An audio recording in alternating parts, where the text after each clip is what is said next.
जे काही शेतकऱ्याचं नुकसान झालंय त्यासाठी पॅकेज डिक्लेअर केलं. ते पॅकेज 31,628 कोटीचं आहे असं त्यांनी सांगितलं. पण तुम्ही जर खोलात गेला तर हे सर्व आकडे फक्त लोकांना फसवण्यासाठी आहेत. हवेतले आकडे आहेत. कुठल्या तरी एका इंटरव्ह्यू मध्ये ते म्हणाले होते, नायक पिक्चर मधले नायक हा जो ऍक्टर आहे आमिर खान, अनिल कपूर बनण्याचा त्यांचा मानस आहे, नाहीतर त्यांना आवडलं असतं. पण हे आकडेवारी बघितल्यानंतर ज्या पद्धतीने हे सरकार सामान्य लोकांना फसवत आहे, नायक सोडा, हे सरकार खलनायक आहे असं आपल्याला म्हणावं लागेल. खोलात तुम्ही जर गेलात तर एनडीआरएफच्या निकषाच्या अनुषंगाने शेतीला 6,175 कोटी रुपये, रब्बीसाठी अतिरिक्त मदत 10,000 म्हणजे 6,500 कोटी. त्यांनी सांगितलं असं होतं की आम्ही प्रत्येक एकराला अतिरिक्त 10,000 रुपये तिथं देऊ. एक तर आपण सर्वांनी समजून घेतलं पाहिजे की एनडीआरएफचे निकष हे सर्व राज्यांसाठी असतात. कुठल्याही राज्यामध्ये नुकसान झालं तर केंद्र सरकार एनडीआरएफच्या अंतर्गत मदत हे देतच असतं. आणि त्या अनुषंगाने आपल्या राज्यामध्ये 65 लाख हेक्टरचं जे नुकसान झालंय त्यासाठी केंद्र सरकारकडनं एनडीआरएफच्या अंतर्गत हे 6,175 कोटी मिळतीलच. आणि 65 लाख हेक्टर नुकसान झाल्यामुळे हेक्टरी 10,000 हे 6,500 कोटी रुपये हे राज्य सरकारकडनं तिथं दिले जाणार. म्हणजे दोन्ही मिळलेले आकडे जर आपण बघितले तर 13,000 कोटी पर्यंत हा आकडा तिथं जाणार आहे. 11,000 विहिरी खराब झाल्या आहेत असा अंदाज आहे. म्हणजे त्याला 33 कोटी रुपये हे राज्य सरकारकडनं तिथं मिळणार आहेत. एक तर फुटाला 5,000 रुपये आपल्याला तिथं लागत असतात आणि 20-20 फूट तिथं गाळ गेला असेल तर 30,000मध्ये कोणाचंच काय होणार नाही. आपल्याला कमीत कमी राज्य सरकारकडनं 1 ते 1.5 लाख रुपये पर विहीर हे दिले गेले बैल, पण त्यांनी फक्त 30,000 रुपये दिले आणि त्यात 33 कोटी फक्त विहिरीसाठी मिळतील अशी अपेक्षा आहे. घरे किती बाधित झालेत तर 42,622 घरं ही खराब झालेली आहेत. आणि त्या अनुषंगाने तिथं 1 ते 1.5 लाख रुपये आम्ही देऊ असं त्यांनी सांगितलं. ते सुद्धा प्रधानमंत्री आवास योजनेच्या अंतर्गत. आताच प्रधानमंत्री आवास योजनेची खूप मोठी रक्कम ही देय आहे, लोकांना अजूनपर्यंत मिळालेली नाही. इथं आमच्या सगळ्यांची मागणी आहे, महाविकास आघाडी सरकारच्या काळामध्ये जेव्हा पूर परिस्थिती झाली होती कोकणात, सांगली, सातारा, कोल्हापूर, तेव्हा 1.5 लाख खात्यामध्ये आपण दिले होते. त्याच पद्धतीने ही रक्कम देणं अपेक्षित आहे. पण आपण समजून घ्या की हे जे काय आकडे मी तुम्हाला सांगतो 600 कोटी रुपये हे सरकार देईल असं आपल्याला जे वाटतंय, ते पूर्ण घरं डॅमेज झाली असतील तर, अर्धवट घरं डॅमेज झाले असतील तर त्यांना कमी रुपये मिळतील. त्यामुळे 13,000 रुपये सुरुवातीला जो आकडा मी तुम्हाला पिकाचा सांगितला तो, 33 कोटी हे विहिरीसाठी, 600 कोटी रुपये हे घरासाठी आणि जनावरे, दुधाळ जनावरांसाठी 37,500 रुपये हे सरकारकडनं घोषित झालेत. त्यात 5,000 जनावरं ही बाधित आहेत, त्याचे 19 कोटी रुपये होतात. त्याच्याच बरोबर बैल याच्यासाठी 32,000 रुपये सरकार देणारे, 4,390 बैल हे बाधित आहेत तर 15 कोटी रुपये लागतील. म्हणजे दोन्ही मिळून आपण जर बघितलं तर कुठेतरी 35 कोटीपेक्षा जास्त निधी हा जनावरांसाठी लागणार नाही. खडून गेलेली जमीन 60,000 हेक्टर आहे, त्याला 47,000 रुपये पर हेक्टर सरकारकडनं तिथं दिली जाणार आहे. तो आकडा येतो 282 कोटी रुपये. आणि मनरेगाच्या अंतर्गत 3 लाख रुपये हे आम्ही देऊ असं त्यांनी सांगितलं, त्याचे 1,800 कोटी रुपये होतात. म्हणजे खरडून गेलेल्या जमिनीसाठी 2,000 कोटी रुपये हे सरकार आहे. पण आपण सर्वांनी समजून घेतलं पाहिजे की मनरेगाचे आतापर्यंतची जी काय कामं महाराष्ट्रामध्ये झालेली आहेत त्याचे 3,000 कोटी रुपये अजून प्रलंबित आहेत. म्हणजे गेले एक वर्ष झालं तरी 3,000 कोटी रुपये अजून मनरेगाचे दिले नाहीत. त्यामुळे ही जी काही रक्कम सरकार मनरेगाच्या अंतर्गत देते ती मनरेगाच्या अंतर्गत न देता ती कुठंतरी डायरेक्ट शेतकऱ्याच्या अकाउंटला दिली पाहिजे अशी आमच्या सगळ्यांची मागणी आहे. त्याच्याच बरोबर मजूर तिथं काम करायला किती वेळ लावतील, मग ही जमीन भरण्यासाठी किती वेळ लागेल, 2-2 वर्ष तुम्ही जमीन जर भरण्यासाठी गृहीत धरत असताल आणि मनरेगाच्या अंतर्गत पैसा देणार असाल तर मग पुढचे 2 वर्ष शेतकऱ्याला शेतामध्ये काहीच लावायचं नाही असं कुठेतरी सरकार तिथं सांगतंय असं आपल्याला म्हणावं लागेल. त्यामुळे हे सगळे आकडे आपण जे एकत्रित केले तर हा आकडा 17,000च्या पुढे जात नाही. आणि याच्यात आपण काय म्हणतोय, 100% पीक जे जमिनीवर आहे ते बाधित झालंय असं धरून हे आकडे आपण काढलेत. पण काही ठिकाणी 33%, काही ठिकाणी 40% ही आम्हा सगळ्यांना भीती वाटते. त्यामुळे हा आकडा 18,000 कोटीवर न जाता कुठंतरी 12-13,000 कोटीच्या आसपास हा जाईल अशी भीती आम्हा सगळ्यांना तिथं वाटते. आणि आम्हाला असंही कळतंय एनडीआरएफची अमाऊंट नाही तर जी काय पैसा आहे तो दिवाळीच्या आधी दिला जाणार. तो म्हणजे किती, 6,175 रुपये हे दिवाळी आधी दिले जातील आणि राज्य सरकारचा जो निधी आहे 10,000 पर हेक्टरी हा दिवाळीनंतर दिला जाणार. त्यामुळे इथं सुद्धा लोकांना कुठंतरी फसवलं गेलंय असं आमचं प्रामाणिक तिथं मत आहे. त्याच्याच बरोबर त्यांनी सांगितलं 10,000 कोटी रुपये आम्ही रस्त्याला देणार आहोत. अहो या सरकारला आम्हाला सांगायचंय 1,00,000 कोटी रुपये मराठी मध्यमवर्गीय कॉन्ट्रॅक्टरचे अजूनपर्यंत देय बाकी आहे. तर हे 10,000 कोटी रुपये द्यायचं तुम्ही जे म्हणत आहात ते तुम्ही कुठल्या अकाउंटच्या अंतर्गत देणार आहात, त्यासाठी कुठला निधी देणार आहात, कशा पद्धतीने हे काम होणार आहे. जर पूर्वीच देय हे जर कॉन्ट्रॅक्टरचं बाकी असेल तर नवीन काम हे कुणी घ्यायला तिथं तयार असेल का असंही आम्हा सगळ्यांना तिथं वाटतं. आणि त्याच्याच बरोबर ओला दुष्काळ हा जो जाहीर करा आम्ही याच्यासाठी म्हणत होतो की विद्यार्थ्यांची जी काय अकॅडमिक फी आहे ती देणं महत्वाचं आहे. तुम्ही परीक्षेची फी देणार आहात म्हणजे 200-300 रुपये द्याल, पण जी अकॅडमिक फी आहे कॉलेजची त्याच्याबद्दल सरकारकडनं कुठेही काय सांगितलं गेलं नाही. आणि सगळ्यात महत्वाची आणि मोठी मागणी जी आम्ही केली होती ती कर्जमाफीची. इलेक्शनच्या आधी तुम्ही शब्द दिला होता आम्ही कर्जमाफी देऊ, पण ते काय कर्जमाफी तुम्ही केली नाही. थातूर मातूर उत्तर देत आम्ही पुनर्गठन करू असं कुठेतरी तुम्ही सांगत असला तरी आमच्या शेतकऱ्यांची मागणी आहे की कर्जमाफी ही झाली पाहिजे. आणि शेवट सगळ्यात महत्वाचं कुठंतरी सरकारला आमची मागणी आहे आणि सांगणं आहे की शेतकरी जर आज अडचणीत असेल, शेतात जर आज पाणी असेल तर मग तिथे मजुराला शेतामध्ये काम करण्यासाठी जाता येत नाही. त्यामुळे शेत मजुराला पुढचे 6 महिने जगण्यासाठी कुठंतरी 26,000 रुपये हे प्रति कुटुंब दिले गेले पाहिजे असं आमच्या सगळ्यांचं तिथं मत आहे. त्यामुळे सरकारने जी काय घोषणाबाजी जे अतिवृष्टीमुळे झालेल्या नुकसानासाठी केली ती पूर्णपणे फसवी आहे असं आमचं मत आहे. शेतकऱ्याच्या तोंडाला फक्त पानं पुसली आहेत.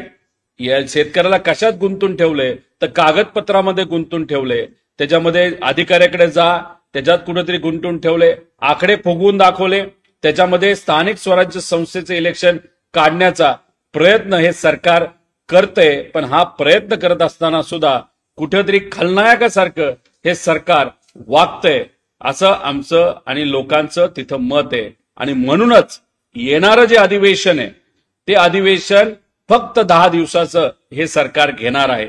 आमच्या सगळ्यांची मागणी आहे 3 आठवड्याचं अधिवेशन झालं पाहिजे. लोकांचं काय म्हणणं आहे, काय अडचणी ह्या सरकारने ऐकून घेतल्या पाहिजे. त्या ऐकून घेतल्यानंतर त्याच्यावर अंमलबाजी सुद्धा तिथं झाली पाहिजे असं आमचं प्रामाणिक मत आहे.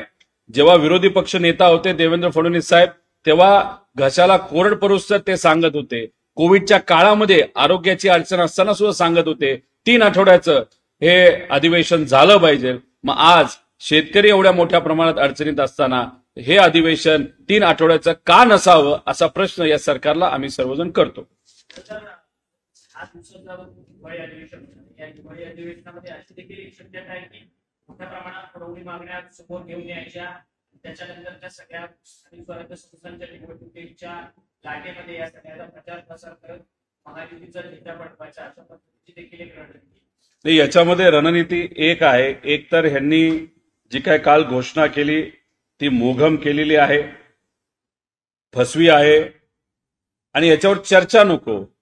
चर्चा करायला हे सरकार घाबरतंय म्हणून हे अधिवेशन 10 दिवसाचं ठेवलेलं आहे.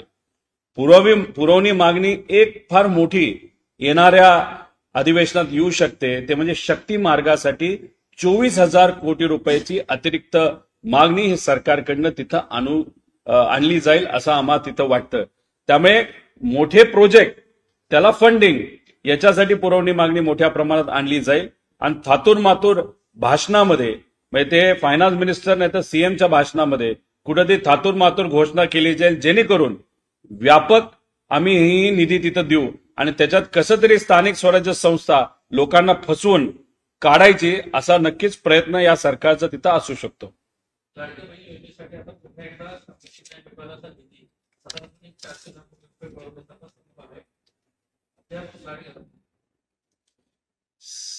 जे काही सामाजिक न्याय विभाग आहे त्याच्या अंतर्गत जो समाज येतो त्यांना मदत करण्यासाठी हा विभाग काढण्यात आला होता. निधी पूर्णपणे त्या विभागाच्या अंतर्गत शिक्षण, आरोग्य, इन्फ्रास्ट्रक्चर याच्यासाठी वापरण्यासाठी हा निधी आहे.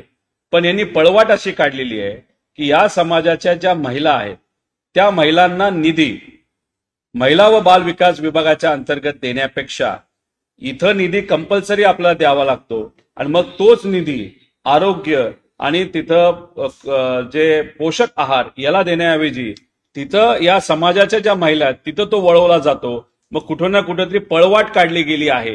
पण याच्यामुळे तिथे असणाऱ्या लहान बालकांचं इन्फ्रास्ट्रक्चरचं त्या एससी समाजाच्या लोकांचं खूप मोठं नुकसान हे होत आहे. अनेक योजनाला आज निधी नाही. त्यामुळे सरकार काय करतंय की फक्त आकड्याचा खेळ आणि शब्दाचा खेळ खेळतंय आणि याच्यातून हा निधी मोठ्या प्रमाणात जो वळवला जातोय. त्यामुळे खऱ्या अर्थाने या विभागाच्या अंतर्गत नाही तर या विभागावर अवलंबून असणारा जो पूर्णपणे एससी समाज आहे त्याचं न भरून काढणारं नुकसान हे इथं होत आहे. पण सरकारला न आजचं पडलंय न उद्याचं पडलंय. त्यांना फक्त काय पडलंय तर इलेक्शनचं आणि राजकारणाचं पडलंय असं आपल्याला म्हणावं लागेल. आणि त्याच्याच बरोबर ही लाडकी बहीण योजनेमध्ये 26 लाख महिलांचं तर नाव कमी करण्यात आलं. पण त्याच्याच बरोबर अनेक अटीतटी आणल्यामुळे येत्या काळामध्ये अजून 25 लाख महिलांचं नाव कमी होऊ शकतं. इलेक्शन होऊन जाऊस तर हे सरकार काही करणार नाही. पण स्थानिक स्वराज्याचं इलेक्शन झालं ही योजना हे सरकार बंद तरी करू शकतं नाही तर स्वतःच्याच एखाद्या कार्यकर्त्याला कोर्टामध्ये पाठवून तिथं कोर्टाच्या माध्यमातून ह्याला स्थगिती सुद्धा आणू शकतं. त्यामुळे आज ज्या पद्धतीने सरकार वागतंय त्याच्यावरनं एकच कळतंय की यांना ही योजना नकोय आणि का पाहिजे होती तर फक्त 2024चे इलेक्शन जिंकण्यासाठी पाहिजे होते.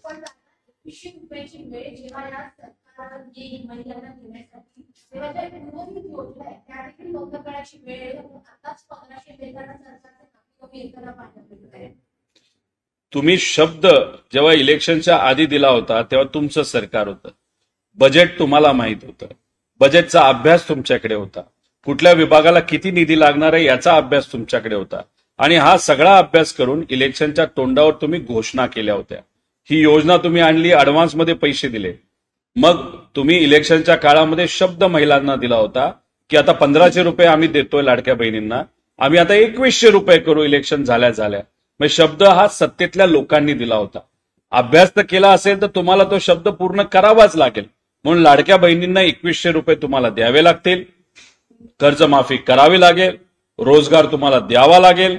एकनाथ शिंदे साहेबांच्या नावाने ज्या कुठल्या योजना होत्या जे आज देवेंद्र फडणवीस साहेबांचं सरकार बंद करत चाललेलं आहे, जसं की आनंदाचा सीधा, या सगळ्या योजना तुम्हाला चालू ठेवाव्याच लागतील कारण का याच्यावर तुम्ही मतं मागितलेली आहेत. त्यामुळे सरकारचं आता डोकेदुखी आहे की 2100 रुपये द्यायचे कसे. पण आमचं एवढंच मत आहे की त्यासाठी 4 वर्ष थांबू नका. द्यायचं असेल तर आत्ताच द्या. जर तुम्ही 2029चे इलेक्शन डोळ्यासमोर ठेवून जर 27-28 मध्ये हे सगळ्या नवीन योजना नाही तर नवीन निधी तिथं देणार असाल तर कुठेतरी लोकांचा फक्त तुम्ही वापर करून घेतला आणि इलेक्शन टू इलेक्शन हे सरकार काम करत नाही, हे नेते काम करतात असं स्पष्ट तिथं होतं. पोलीस परवाना शस्त्र परवाना दिलेला आहे. योगेश कदम यांनी खरं तर हा शस्त्र परवान्याच्या संपूर्ण प्रस्तावावरती मंजुरी दिलेली होती.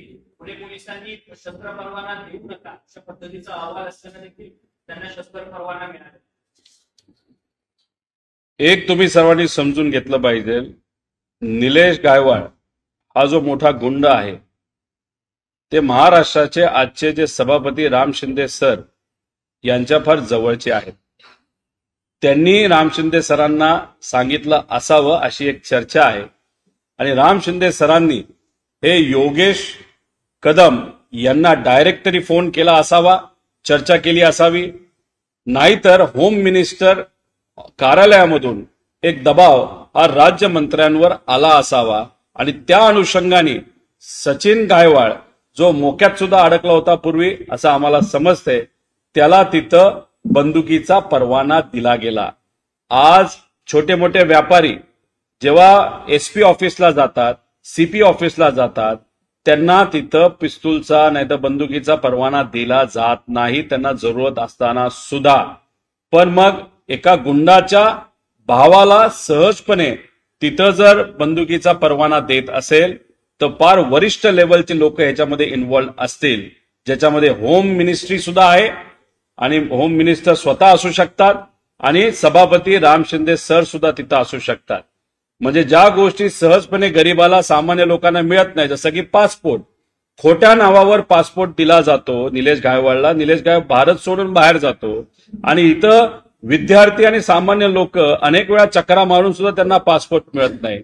त्याच्याबरोबर अजून एक गोष्ट आपल्या सर्वांना सांगतो, निलेश गायकवाड जर कुठल्या एअरपोर्टवरनं लंडनला गेला असेल तर ते एअरपोर्ट आहे अहमदाबाद एअरपोर्ट. तिथं काही धाराशिवचे नेत्यांनी सुद्धा त्याला मदत केली, राम शिंदे सरांनी सुद्धा मदत केली, अशी लोकांमध्ये आता चर्चा आहे. आता होम मिनिस्टर साहेबांना विनंती करतो, याच्या खोलामध्ये जावा, जे कोणी जबाबदार असतील त्या लोकांना तुम्ही तिथं पकडा. तिथं गौतमी पाटील गाडीत नसताना सुद्धा त्यांना उचलायची भाषा तुम्ही करता. आता या मोठ्या गुंडाला कुणी एवढा वरदास्त दिला की खोटा पासपोर्ट मिळतो, अनेक गुन्हे असताना सुद्धा इलेक्शनमध्ये मोठ्या नेत्यांच्या प्रचारामध्ये हा माणूस दिसतो आणि त्याच्याच भावाला सहजपणे पिस्तूल परवाना तिथं दिला जातो. म्हणजे बघा, हे सरकार सामान्य लोकांचं सरकार नाही, हे गुंडांचं सरकार आहे आणि कॉन्ट्रॅक्टरचं सरकार आहे. हे कुठंतरी आता परत एकदा सिद्ध होतं.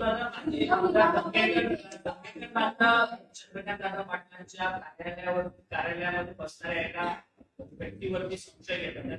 समीर पाटील याचे गँगस्टर निलेश गायकवाडशी संबंध आहेत आणि समीर पाटील याच्याकडे 100 कोटीची प्रॉपर्टी कुठून आली असा देखील सवाल माजी आमदार धंगेकर विचारणारा पाहिला. धंगेकर यांना सत्ताधारी पक्षाचे आहेत. समीर पाटील जे आहेत, जे काय आम्हाला कळालेलं आहे, ते चंद्रकांत दादा पाटील साहेब यांच्या ऑफिसमध्ये असतात आणि हे स्वतः समीर पाटील जे आहेत ते निलेश गायकवाडचे फार निकटवर्गीय आहेत. त्यांचे फोटो आहेत, बऱ्याच काही संभाषणाच्या क्लिप आहेत असं आम्हाला कळतं.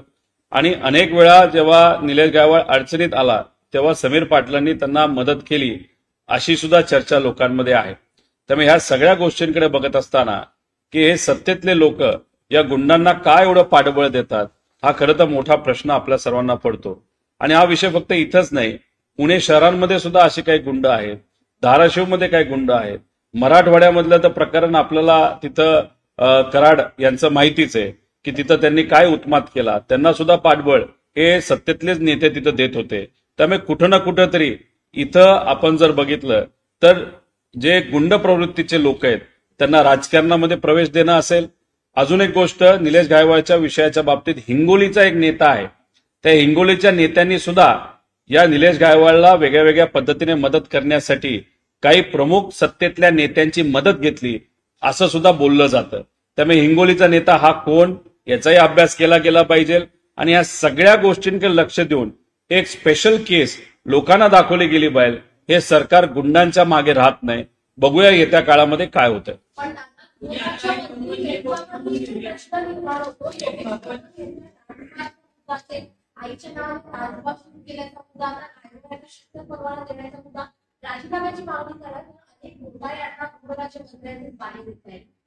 नाही, ह्याच्यामध्ये आम्ही जे विषय घेत असतो ते विषय खऱ्या अर्थाने आपण जर बघितलं तर फायनान्शियल लॉस जर सरकारला तिथं झाला असेल, नाहीतर तुम्ही जबाबदारीने वागला नसेल. आता आमचा पक्ष या बाबतीत नक्कीच योग्य असा निर्णय तिथं घेईल. आम्हाला असंही कळतंय की आजच्या दिवशी परब साहेब हे कुठेतरी एक प्रेस कॉन्फरन्स घेणार आहेत, त्यात बऱ्याच काही गोष्टी ते सांगणार आहे आणि आम्ही महाविकास आघाडी म्हणून एकत्रित आहोत. ते जे भूमिका घेतील त्या भूमिकेला पाठिंबा आम्ही सर्वजण नक्कीच देऊ. उमेदवार होते त्याच्यामध्ये तुम्ही धाराशिवच्या नेत्याचा उल्लेख करताय, म्हणजे तानाजी सावंत तुम्हाला नाव येते का? आणि हिंगोलीचा उल्लेख करताना तुम्ही आणखी एखाद्याचं नाव टाळताय, ते संतोष बांगर आहेत या संदर्भात स्पष्ट करतो. आता या विषयामध्ये चर्चा इतकी मोठ्या प्रमाणात झाल्यानंतर की हिंगोली जिल्ह्याचे संतोष बांगरचं नाव नक्कीच चर्चेत आहे, कारण त्यांचे फोटो हे अधिवेशनामध्ये निलेश गायवाळ बरोबर दिसतात. सभापती राम शिंदे सर, निलेश गायवाळ, त्याच्याचबरोबर संतोष बांगर, हे सर्व लोक सहजपणे निलेश गायवाळला घेऊन तिथं त्या अधिवेशनामध्ये दिसतात. म्हणजे एखाद्या शेतकऱ्याला, सामान्य व्यक्तीला आत यायला परवानगी नाही, पण अशा एका गुंड प्रवृत्तीच्या व्यक्तीला सहजपणे अधिवेशनामध्ये नेलं जातं. त्यामुळे संतोष बांगरचा विषय आहे, चर्चा आहे, त्याच्यात थोडासा अभ्यास करण्याची जरूरत आहे. त्याच्याचबरोबर धाराशिवचा नेता कदाचित जे सावंत साहेब आहेत, तानाजी सावंत भाऊ आहेत, ते डायरेक्टली नसतील, पण त्यांच्या परिवारातले काही लोक हे 100% इन्व्हॉल्ड आहेत. जे तिथं ज्या पवनचक्क्या असतात, ज्याला आपण विंडमिल म्हणतो, तिथं जी काही जमिनी घेतल्या जातात, शेतकऱ्याला ज्या धमक्या दिल्या जातात, त्याच्यामध्ये निलेश गायवळच्या गँगचा आणि स्वतः निलेश गायवळचा तिथं इन्व्हॉल्वमेंट आहे. आणि त्याला तानाजी सावंत साहेब स्वतः नाही, पण त्यांच्या परिवारातले काही लोकांचं नक्कीच पाठबळ आहे. त्यामुळे एका व्यक्तीच्या पाठीमागे एवढे मोठे नेते तिथे उभे राहताना आपण जेव्हा बघतो तेव्हा समजतं की यांना गुंडागर्दीमध्ये इंटरेस्ट आहे. एवढ्या मोठ्या नेत्यांनी जर गरीब शेतकरी, कष्टकरी, युवाच्या पाठीमागे जर उभं राहिलं असतं आणि आमच्या महिला ज्या आज सुरक्षित त्यांना वाटत नाही या महाराष्ट्रामध्ये, त्यांच्यासाठी जर एखादी काही गोष्ट केली असती तर या सरकारला, या नेत्यांना आम्ही मान्य केलं असतं, मानलं असतं. पण दुर्दैव असं हे लोकांच्या पाठीमागे न राहता गुंड प्रवृत्तीच्या लोकांच्या पाठीमागे उभं राहताना आपण सगळेजण बघू शकतो. संतोष बांगर यांचं नाव होतं, ही सगळी जी नावं तुम्ही घेता ती सगळी ऐकून माहिती चर्चा की त्याच्यानंतर तुमच्याकडे नाही, येत्या काळामध्ये या बाबतीतले पुरावे तुमच्या समोर येत जातील. अहमदाबाद एअरपोर्टचं हे खरं आहे. त्यांना सोडायला जी लोक गेली होती त्यांचं नावं आमच्याकडे आहेत.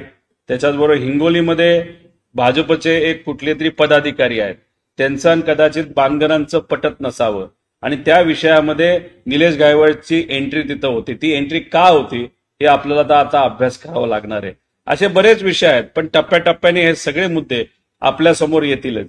निलेश गायवळ इररिलेव्हंट आहे, हा विषय आम्ही हाताळत का नाही? हे विषय महत्वाचे असले तरी याच्यापेक्षा कितीतरी जास्त महत्वाचे विषय आहेत. जसे आमच्या शेतकऱ्याला मदत झाली पाहिजे, आमच्या शेतमजुराला मदत झाली पाहिजे. भ्रष्टाचार मोठ्या प्रमाणात या शहरामध्ये, या राज्यामध्ये तिथं होत आहे. त्यामुळे आम्ही विषय घेत असताना हे व्यापक विषय तिथं घेत असतो आणि जे इतर नेते आहेत ते मात्र या महत्वाच्या छोट्या विषयाकडे. पण नक्कीच याचा प्रभाव हा कायदा व सुव्यवस्थेवर खूप मोठ्या प्रमाणात होतो. त्यामुळे दंगेकरांचं मी स्वागत करतो, अभिनंदन करतो की त्यांनी या विषयाला हाताळलेला आहे. त्या सत्तेत असले तरी ते विषय घेतायत, त्यांचं खरंच स्वागत आणि अभिनंदन केलं पाहिजे. धाराशिवमध्ये अनेक जमिनीवर कब्जा मारण्याचं काम निलेश गायकवाडने केलं, अशा पद्धतीचा एका उद्योगपतीची ऑडिओ आहे. संबंधित उद्योगपतीला निलेश गायकवाड धमकवतोय आणि तानाजी सावंत यांचं नाव घेऊ नको असं म्हणतोय. असं देखील त्या ऑडिओ क्लिप ऐकली का? आणि ती व्यक्ती कोण आहे? तानाजी सावंतच या सगळ्या विषयी पुण्यामध्ये आम्हाला असं कळतंय गुंड्याच्या घरी काय डॉक्युमेंट मिळाले, त्या डॉक्युमेंटमध्ये पवनचक्कीचे डॉक्युमेंट आहेत असं आम्हाला समजतंय. आणि ते पवनचक्कीचे डॉक्युमेंट कुठले तर ते धाराशिवचे आहेत. धाराशिवमध्ये काही प्रसंग घडले होते, तिथं काही लोकांना पोलिसकडे जायचं होतं. लोकांनी सुद्धा मोठ्या प्रमाणात विरोध केला आणि मग काही गुंडांच्या गाड्या काळ्या कलरच्या त्या धाराशिवच्या त्या भागामध्ये आणि भूम परांडा या भागामध्ये प्रामुख्याने तिथं गेल्यानंतर लोकांना सुद्धा धमकावलं गेलं आणि जी व्यक्ती पोलिसकडे जाणार होती त्याच व्यक्तीचा आवाज कुठेतरी दाबला गेला. ती ज्या कंपन्या आहेत त्या कंपनी, म्हणजे 2 प्रकरणं तिथे, एक तर जमीन घेणं आणि तिथे असणाऱ्या ज्या पवनचक्क्याच्या कंपनीला धमकावणं. तिथं असणाऱ्या कंपनीच्या लोकांना जे काही धमकावलं ते सुद्धा लोक पुढे येऊन पोलिसांकडे जाणार होते, पण दुर्दैव असं त्यांना सुद्धा नंतरच्या काळामध्ये धमकवलं गेलं, त्यांचे ऑफिस फोडले गेले. पोलिसांनी मात्र त्या बाबतीत काही केलं नाही. त्याच्यात खरं तर स्वतःहून पुढे येऊन जर तिथल्या एसपींनी पुढाकार घेतला असता नक्कीच त्याचा फायदा हा तिथं जी काय गुंडागर्दी वाढली ती कमी होण्यासाठी झाला असता. पण तिथं पोलीस प्रशासन कमी पडलं त्या काळामध्ये असं आपल्याला म्हणावं लागेल. उल्लेख केलेला आहे, राम शिंदे यांच्या नावाचा सुद्धा तुम्ही उल्लेख केलेला आहे. म्हणजे राम शिंदे यांनी प्रथमदर्शनी त्यांना मदत करण्याची भूमिका घेतली आणि त्यामुळेच योगेश कदम यांनी सुद्धा त्यांना दुजोरा देण्याचा सुद्धा प्रयत्न केला गेला असं वाटतं. एक तर राम शिंदे सर जे सभापती आहेत त्यांनी निलेश गायकवाडचा ओपन राजकारणासाठी उपयोग केला. मार्केट कमिटीचं इलेक्शन होतं तेव्हा उपयोग केला, जेव्हा विधानसभेचं इलेक्शन होतं तेव्हा त्यांचा फायदा तिथं घेतला. अनेक व्हिडिओज आहेत, फोटोज आहेत, व्यासपीठ त्यांनी तिथं शेअर केलेलं सुद्धा आपण सगळेजण तिथं बघू शकतो. आणि मग अधिवेशनामध्ये राम शिंदे सर जे सभापती आहेत त्यांचे व निलेश गायकवाडचे, संतोष बांगरचे अधिवेशनाच्या ठिकाणी फोटो आपण सर्वजण बघू शकतो. मग त्यांना तिथं कुणी बोलावलं, कुणी आणलं, असे सुद्धा प्रश्न निर्माण होतात. जेव्हा आमचा नितीन देशमुख नावाचा कार्यकर्ता अधिवेशनामध्ये येतो आणि त्याला तिथं सहजपणे सत्ताधारी आमदारांच्या गुंड कार्यकर्त्यांनी तिथं मारलं, तेव्हा नितीन देशमुखवरच कारवाई होती आणि पण त्या सत्तेतल्या आमदारांच्या कार्यकर्त्यांवर कुठंच कारवाई होत नाही. आणि मग इथं अधिवेशनामध्ये सुद्धा गुंड जर आपल्याला येतात, ते रील काढतात येताना, तिथं अधिवेशनामध्ये चालत असताना, मंत्रालयात चालत असताना जर रील गुंड लोक काढत असतील, नाही तर पुण्यात सिपिली या सगळ्यांची एक दिंड काढली होती. तिथं दिंड काढत असताना त्या ठिकाणी येत असताना सुद्धा हे मोठे मोठे गुंड काळ्या गाड्यांची रील काढतात. म्हणजे लोकांना कुठेतरी दाखवून देतात की हे तुमचं सरकार नाही, सामान्य लोकांचं सरकार नाही, पण आमच्यासारखे मोठ्या गुंडांचं सरकार आहे. आणि सरकारमध्ये सर्व नेते, सर्व पक्षाचे आमच्या पाठीमागे भक्कमपणे आहेत. हा एक संदेश तिथं कुठेतरी हे गुंड आजपर्यंत देत आले, म्हणून एवढ्या मोठ्या प्रमाणात गुंडाशाही आपल्या राज्यामध्ये वाढलेली दिसते. आणि या देशामध्ये गुंडांच्या बाबतीत आपलं राज्य एक नंबरला आहे, करप्शनच्या बाबतीत आपलं राज्य एक नंबरला आहे.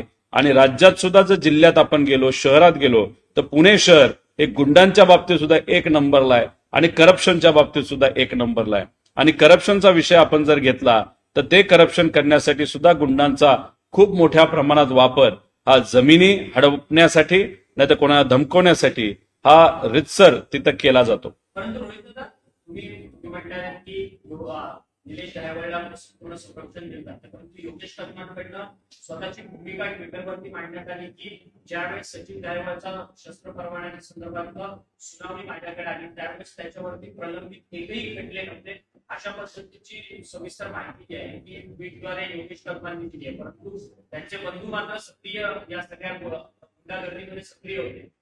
मग प्रश्न असा येतो, जेव्हा सामान्य व्यक्ती नाही तर एखादा व्यापारी, छोटा मोठा व्यवसाय करणारा नाहीतर सोन्याचा व्यवसाय करणारा, जो रात्री अपरात्री राज्यामध्ये फिरत असतो, अशी एक व्यक्ती जेव्हा पोलिसांकडे शस्त्र परवाना मागते तेव्हा सहजपणे त्यांचा रिजेक्ट केला जातो. मग एक सचिन गायकवाड सारखा व्यक्ती आपल्याकडे आल्यानंतर त्याला तुम्ही लायसन्स देता, मग बॅकग्राऊंड चेकमध्ये त्याचा भाऊ हा कुठेतरी गुंड आहे हे आपल्याला समजत नाही का?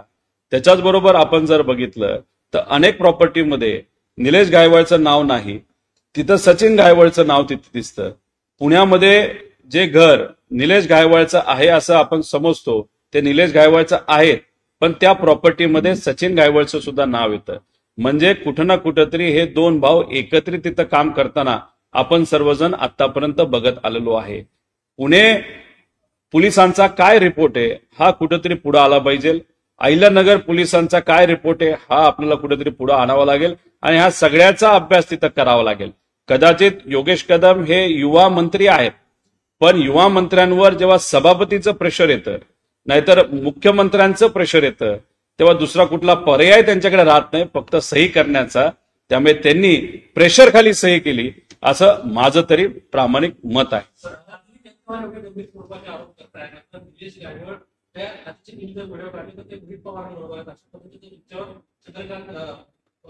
आरोप केला जे आमच्यावर आरोप करतात त्यांची पहिली परिस्थिती काय होती हे तुम्ही तपासा असं देखील फोटो काढा, व्हिडिओ लोकांना द्या, मग आपण बघू कुठं आम्ही त्यांच्याबरोबर एकत्रित दिसलोय.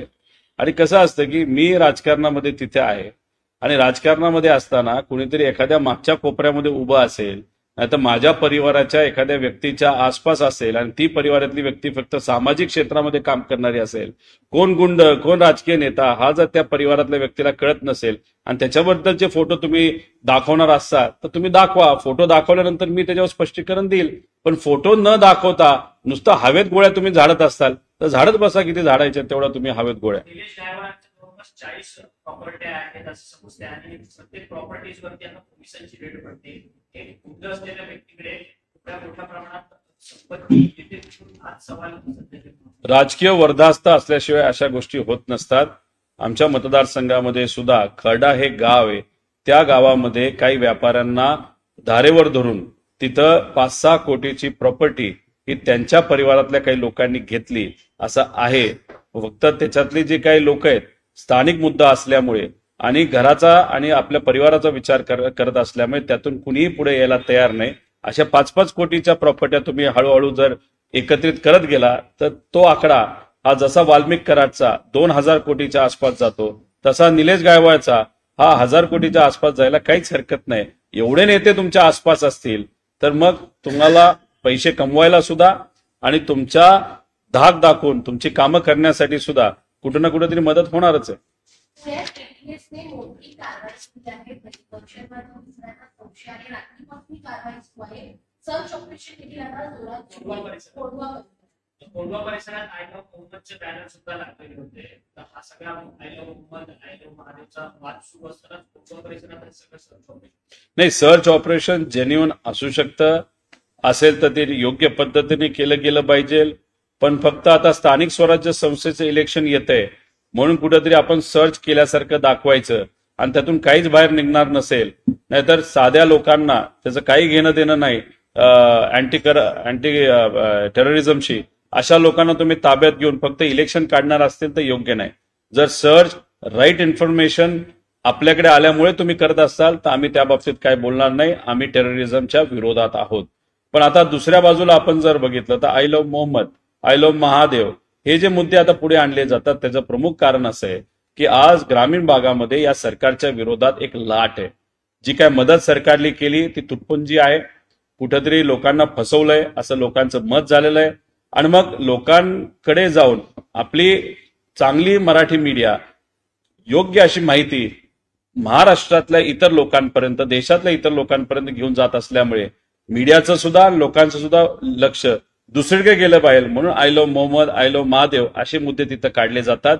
नाहीतर एखाद्या राजकीय नेत्याला खालच्या लेवलला जाऊन दुसऱ्या राजकीय नेत्यांबद्दल बोलायला मुद्दामून सांगितलं जातं आणि त्यामुळे वातावरण हे कुठंतरी गढूळ होतं असं समज लोकांमध्ये आता झालेली आहे. सर, काल मुंबई आंतरराष्ट्रीय विमानतळाचं उद्घाटन झालं. या सगळ्या उद्घाटन प्रसंगी भाजपची छाप संपूर्ण त्या सगळ्या उद्घाटन सोहळ्यामध्ये पाहायला मिळत होती. कारण की मंचामध्ये देखील भाजपचे बहुतेक मंत्री उपस्थित होते. मित्रपक्ष असलेले राष्ट्रवादी काँग्रेस पक्ष आणि शिवसेना यांच्या मंत्र्यांना डावलण्यात आलं का अशा पद्धतीचा सूर जो आहे तो आता राजकीय वर्तुळात होताना पाहिजे. नवी मुंबई आंतरराष्ट्रीय विमानतळाचं उद्घाटन आता खरं तर काल आपण जर बघितलं तर तिथे भाजपची छाप सगळीकडे दिसतच होती. मी पुणे शहरातून मुंबई शहराकडे येत असताना मध्ये नवी मुंबईचं शहर येतं. सगळीकडे फोटो आपण जर बघितले तर भाजपचेच पोस्टर मोठ्या प्रमाणात लागलेले आम्ही सगळेजण बघत होतो. आणि काल टीव्हीवर जेव्हा आम्ही सगळ्या गोष्टी बघत होतो तर नक्कीच भाजपची छाप ही कुठं ना कुठेतरी तिथं आपल्याला दिसत होते. मी खरं तर प्रधानमंत्री साहेबांकडे बघितलं, लगेचच तिथं मला मोदी साहेब दिसले, एक मोठे व्यावसायिक तिथं दिसले, थोडंसं लांब अजितदादा दिसले. पण एकनाथ शिंदे साहेबांना शोधता शोधता जरा मला खूपच एका बाजूला जावं लागलं आणि नंतर मग एकनाथ शिंदे साहेब तिथं मला दिसले. आता आमचा प्रश्न एवढाच आहे की जर ठीक आहे 2 उपमुख्यमंत्री असतील तर त्या 2 उपमुख्यमंत्र्या जवळजवळ ठेवायला काय, पण ठीक आहे तो तुमचा व्यक्तिगत विषय. आक्षेप आमचा दुसरा असा आहे की काल भाषण करत असताना आमच्या सगळ्यांची अपेक्षा होती, गोव्यामध्ये जेव्हा एअरपोर्ट नवीन बांधण्यात आलं होतं तेव्हा पर्रिकर साहेबांचं नाव भाषणामध्येच मोदी साहेबांनी घोषित केलं. काल दिबा पाटील साहेबांचं नाव तुम्ही भाषणात घोषित कराल अशी आमच्या सगळ्यांची अपेक्षा होती, पण दुर्दैवाने ती गोष्ट तिथं घडली नाही. आता लोकांमध्ये अशी चर्चा आहे, RSSला 100 वर्ष झाले असल्यामुळे RSSच्या विचाराचा एखादा पूर्वीचा नेता, त्या नेत्याचं नाव हे नवी मुंबईच्या एअरपोर्टला दिलं जावं अशी कुठेतरी चर्चा असल्यामुळे काल दिबा पाटील साहेबांचं नाव हे घोषित झालं नाही. आणि येत्या काळामध्ये कदाचित RSSच्या एका व्यक्तीचं नाव त्या एअरपोर्टला दिलं जाईल. आम्ही त्या गोष्टीचा विरोध नक्कीच करू, पण स्थानिक भूमिपुत्र या बाबतीत काय येत्या काळामध्ये निर्णय घेतात हे सुद्धा आपल्या सर्वांना बघावं लागेल.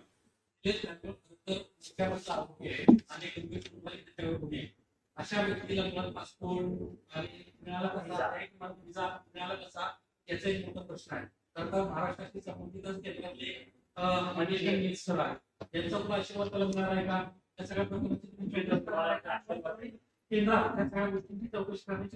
नाही, ज्या गोष्टीची थोडी थोडी माहिती मला आहे, जे काही योग्य व्यक्तीकडनं आम्ही ऐकलेलं आहे ते मी तुम्हाला सर्वांना सांगितलेलं आहे. या सर्व चर्चेमध्ये ज्या व्यक्तीचं, ज्या नेत्याचं, ज्या केंद्रीय मंत्र्याचं नाव तुम्ही घेत आहात त्याबद्दल अजूनपर्यंत माझ्याकडे काही असे काही ठोक सबूत हे आलेले नाहीत. त्यामुळे ते नसताना इथं बोलणं हे योग्य ठरणार नाही असं मला वाटतं.